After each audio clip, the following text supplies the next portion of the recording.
Assalamualaikum warahmatullahi wabarakatuh. Gimana kabarnya teman-teman? Semoga dalam keadaan sehat. Kembali lagi dengan saya Firman Fathul Rohman. Hari ini kita akan belajar bahasa pemrograman Python, tapi masih pengenalan dulu ya. Dan jadi kita akan belajar tentang bahasa pemrograman Python. Nah, terus kalau sudah mendengar ini, mungkin teman-teman bertanya, kenapa harus belajar bahasa pemrograman Python ya? Atau kenapa harus belajar bahasa pemrograman gitu? Dan sejarahnya kayak gimana nih si Python ini gitu teman-teman ya. Terus selanjutnya adalah apa itu bahasa pemrograman. Nah, yang selanjutnya adalah jenis bahasa pemrograman itu apa aja, dan selanjutnya adalah contoh penulisannya seperti apa. Dan itu 5 pertanyaan ya yang akan kita jawab teman-teman. Dan yang pertama adalah kita akan belajar kenapa sih harus belajar bahasa pemrograman.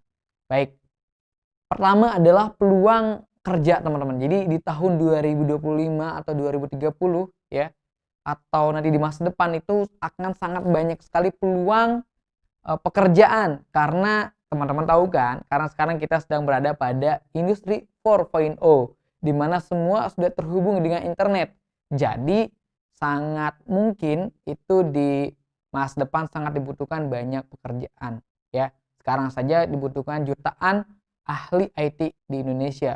Jadi 5 tahun lagi akan dibutuhkan 5 kali lipat. Jadi di saya baca peningkatannya itu setiap tahun 5 kali lipat dibandingkan tahun sebelumnya. Itu teman-teman kebutuhan tenaga IT ini. Oke, selanjutnya adalah, nah teman-teman tahu kan orang terkaya dunia siapa? Kalau nggak Jeff Bezos yang punya Amazon, ya Bill Gates nih ya. Si Bill Gates yang punya apa? Ada yang tahu?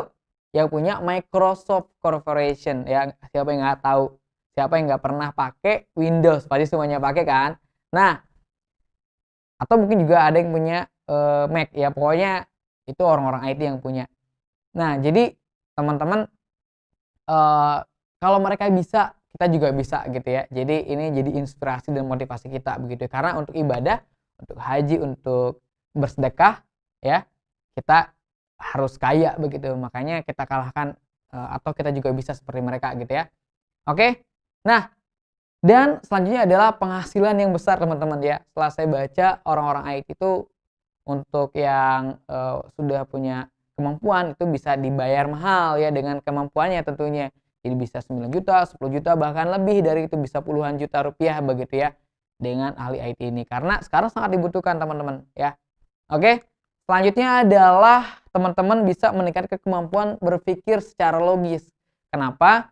Nanti teman-teman akan dituntut untuk terstruktur, sistematis ya, harus berurutan gitu ya. Jadi itu teman-teman harus belajar tentang hal-hal itu di Python ini. Atau di bahasa pemrograman lain juga sama sebenarnya. Yang selanjutnya adalah meningkatkan kemampuan dalam mengatasi masalah. Kenapa? Nanti teman-teman punya ide nih ingin buat aplikasi kayak gini nih. Nah, itu harus bisa memikirkan bagaimana cara membuat aplikasi itu diimplementasikan menjadi program gitu ya. Nah, itu ya. Jadi teman-teman akan belajar untuk meningkatkan kemampuan dalam mengatasi masalah. Atau misal punya masalah sekarang untuk memeriksa mata tanpa harus ke dokter mata, hanya menggunakan kamera gitu ya, minus berapa, bisa jadi kalau teman-teman bisa ahli IT gitu teman-teman. Oke, jadi itulah mudah-mudahan jadi motivasi kita ya untuk kenapa harus belajar bahasa pemrograman atau coding dari sekarang teman-teman. Oke, nah selanjutnya adalah sejarah Python. Nah, kalau kita buat timeline ya, sejarah pemrograman Python ini dikembangkan tahun 90 ya oleh Guido van Rossum teman-teman ya. Nah, ini orangnya nih ya, ada fotonya kelihatan ya. Nah, dia terinspirasi dari sebuah acara. Jadi bukan dari ya ular gitu Python ya. Maksudnya sekedar ularnya bukan, ternyata dari acara yang dari BBC Channel yang judulnya adalah Monty Python Flying Circus teman-teman. Jadi terinspirasi dari itu, nah jadilah namanya Python. Unik-unik memang. Teman-teman pernah dengar Java, bahasa pemrograman Java? Nah, itu juga dia terinspirasi dari kopi Jawa, Java gitu ya. Nah, ya unik-unik lah ya. Nah, terus tahun 94 ya, 94 ini muncullah atau sudah diterbitkanlah Python 1.0 ya. terus meningkat 1.1, 1.2 sampai akhirnya tahun 2000 sampai 2019 ini dikembangkanlah 2.0 dan 3.0 teman-teman. Jadi apa namanya, pengembangannya hampir, tapi duluan 2.0 tentunya. Tapi sampai tahun 2019 terakhir itu 2.7 itu masih ada banyak yang pakai. Sedangkan titik nol ini, juga sedang berkembang ya.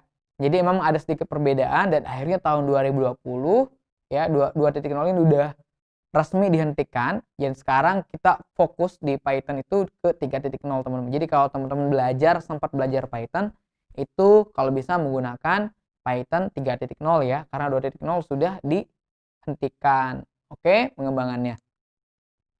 Nah, ini tadi sudah dijelaskan. Jadi Python 2.7 itu berhenti dan Python 8 sekarang 3.9 sedang dikembangkan teman-teman. Jadi teman-teman bisa pakai, yang sekarang kita pakai adalah Python 3.8 atau 3.9 yang sekarang ya video ini sedang berlangsung.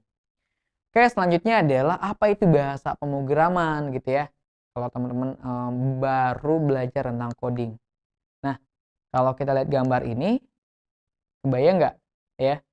Kebayang udah kepikiran nggak? Jadi bahasa pemrograman itu adalah sebuah instruksi atau perintah. Ini kayak ngomong tuh ya. Jadi misalnya ngomong apa, kita merintahkan komputer. Jadi dia sebuah instruksi atau perintah yang diberikan ke komputer ya untuk membuat sebuah aplikasi misalnya gitu ya, atau mencetak sesuatu gitu ya. Nah, atau bahasa pemrograman juga bisa diartikan adalah kumpulan sintaks ya untuk membuat sebuah program komputer teman-teman ya. Jadi itu pengertian dari bahasa pemrograman. Bahasa pemrograman itu ada banyak sekali teman-teman ya. Perkembangan juga banyak, ada Pascal, ada C++, di sini ada banyak ya logo-logonya dan masih banyak lain selain dari sini. Ada Python, ada C#, ya, ada C#, ada C++ di sebelah sini, ada Java yang saya tadi ceritakan ya, yang kalau teman-teman dulu main game di HP Nokia zaman dulu itu pasti pakai Java, mungkin pas kecil ya. Terus di sini ada Ruby ya, terus JavaScript. Ada banyak sekali yang lainnya yang tidak ada di sini, dan teman-teman sebenarnya bahasa apapun teman-teman bisa, kalau kuasai satu aja itu akan mudah untuk menguasai bahasa pemrograman lain karena hampir sama sih logikanya gitu teman-teman ya. Tapi yang sekarang lagi populer adalah bahasa pemrograman Python gitu ya. Misal tentang artificial intelligence atau kecerdasan buatan, augmented reality, aplikasi-aplikasi desktop dan lain sebagainya itu sangat dimudahkan dengan bahasa pemrograman Python dan sederhana, mudah sekali. Nanti kita lihat ya di struktur penulisannya. Oke, selanjutnya adalah tentang jenis bahasa pemrograman. Secara kalau perkembangannya teman-teman, bahasa pemrograman dibagi menjadi 4. Yang pertama tingkat mesin. Jadi zaman dulu ketika pertama kali ada bahasa pemrograman itu hanya menggunakan angka 10 10 10 10. Bingung ya? Dan ini mempresentasikan sebuah angka atau sebuah huruf teman-teman ya, karena masih bingung gitu ya digunakan dan sulit, akhirnya dikembangkanlah bahasa pemrograman tingkat menengah ya, tingkat rendah dulu. Nah, itu muncul bahasa pemrograman namanya assembly, di mana di sana instruksinya sudah menggunakan singkatan-singkatan seperti sub, CMP, JMP, JGE, loop dan lain sebagainya teman-teman ya. Dan ini masih kurang dipahami ya, kurang cepat dipahami. Akhirnya di sini tingkat menengah ya. Dia naik ke tingkat menengah di sini.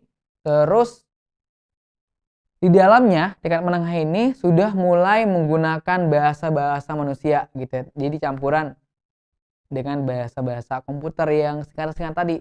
Nah, salah satu bahasanya adalah assembler atau C, ada MS Makro Assembler dan lain sebagainya teman-teman. Oke.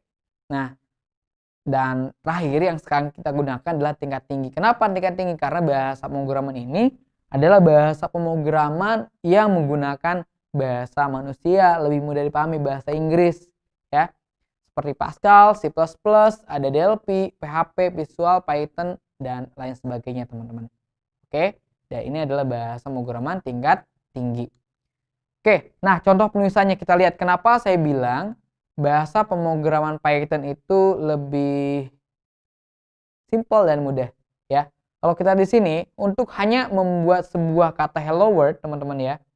Nah, kelihatan nggak? Hanya untuk membuat kata hello world itu diperlukan kalau C++ ada include dulu, IOStream, main, hello world, return. Itu hanya untuk mencetak hello world. Kalau Java seperti ini ada kelas hello world, public, static, void dan sebagainya. Tapi Python kita lihat ya. Python itu hanya gini aja nih. Lihat. Print hello world. Udah jadi langsung cetak hello world tanpa harus ribet-ribet menuliskan yang lain gitu teman-teman. Itulah kenapa bahasa pemrograman Python ini mudah digunakan karena dan simple karena ya penulisan juga nggak terlalu rumit ya. Nanti kita pelajari di video berikutnya ya. Dan kita akan menggunakan Proget ya untuk belajar media pembelajarannya untuk memudahkan teman-teman dalam memahami HTML, CSS, JavaScript dan PHP dan sebagainya teman-teman. Oke. Untuk belajar HTML atau Python itu ada namanya compiler, interpreter. Nah, teman-teman bisa searching aja ya. Bisa untuk Python ini bisa pakai ada Anaconda, ada PyCharm dan sebagainya.